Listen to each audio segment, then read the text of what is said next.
L'immobilier simplifié avec Patrick Lapalme.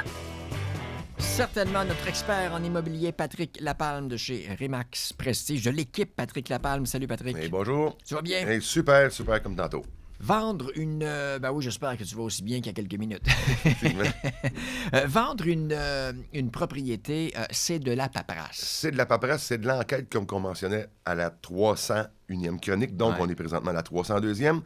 Donc, ce matin, vous allez comprendre un petit peu les obligations du vendeur, mais aussi le courtier immobilier a une obligation envers son acheteur sous contrat de s'assurer un devoir de vérification des deux côtés à faire parce que la journée que le courtier inscripteur a pris la propriété, il pourrait avoir eu des changements lors du dépôt d'une offre d'achat par un acheteur et donc le courtier de l'acheteur doit refaire les vérifications en entièreté. Donc, si on magasine 3 ou 4 demeures avec notre acheteur, il faut le faire 3 ou 4 fois avec chacune des propriétés. Il faut s'en assurer en dépôt d'offre d'achat de vraiment faire nos vérifications pour s'assurer que l'acheteur va être au courant de l'entièreté du dossier autant que le vendeur. Donc, je vais vous lire la clause 8.3 du contrat de courtage-vente exclusif. Et c'est aussi bon, comme je vous dis, le courtier de l'acheteur et le courtier du vendeur. Et aussi, cher acheteur, quand on vous envoie des fiches, lisez l'ensemble des documents qu'on vous fournit.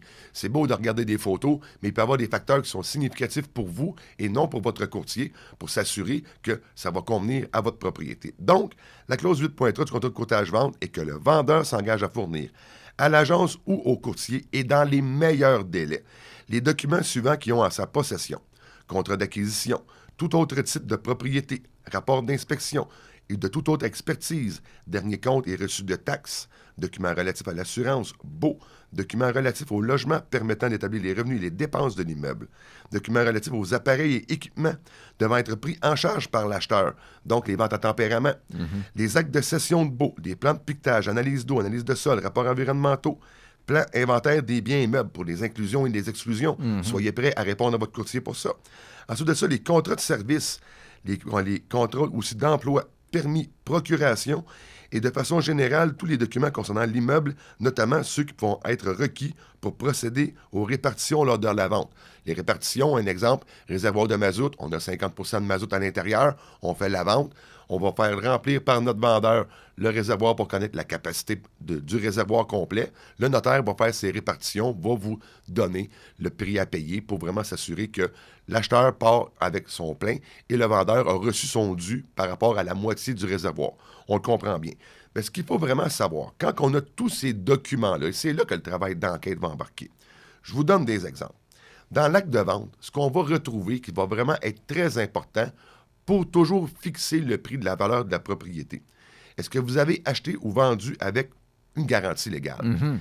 Si vous avez acheté avec une garantie légale et vous décidez de vendre sans aucune garantie légale, il y a une diminution sur le prix qui va se faire automatiquement. Dans le temps du COVID, on y revient, il n'y en avait pas de différence, il n'y avait pas d'inventaire. Mais là, cher acheteur, la bonne nouvelle qui s'en vient, on a une stabilisation des taux d'intérêt et là, les inventaires commencent à monter.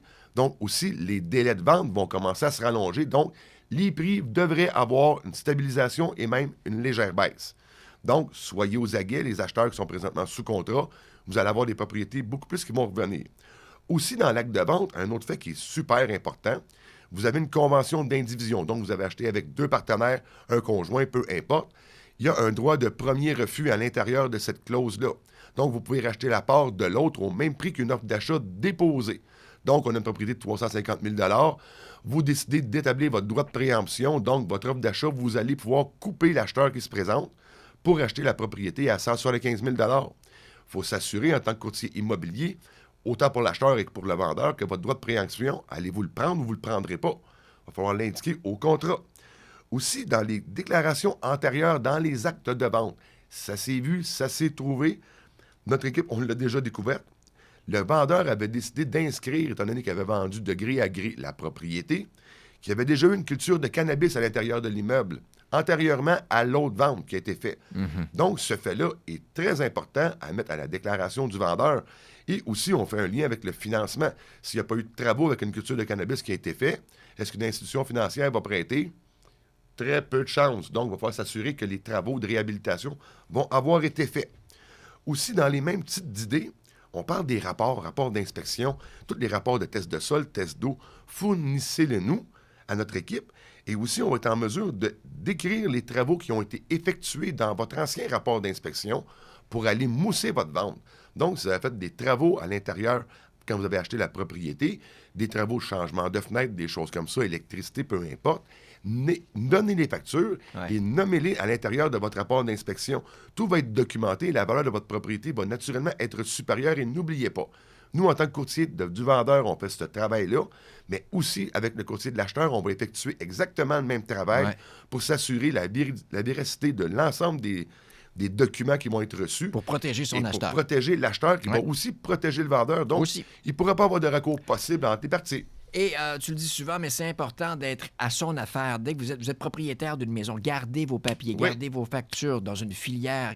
Quand arrive le temps de vendre, c'est beaucoup plus facile. Là, et on va chercher partout. Oui, surtout dans la majorité des cas, vous avez fait inspecter. Donc, gardez au moins le nom de votre inspecteur. Il va avoir le rapport d'inspection si il va pouvoir vous le fournir, puis vous allez pouvoir documenter la propriété en disant tels travaux ont été faits. Et avec les factures, d'autant plus, on peut réussir à vraiment appuyer votre prix.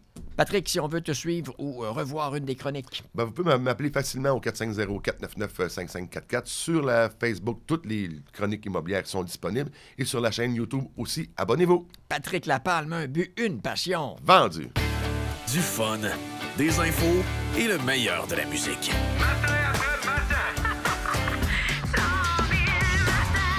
Oh, 103.5.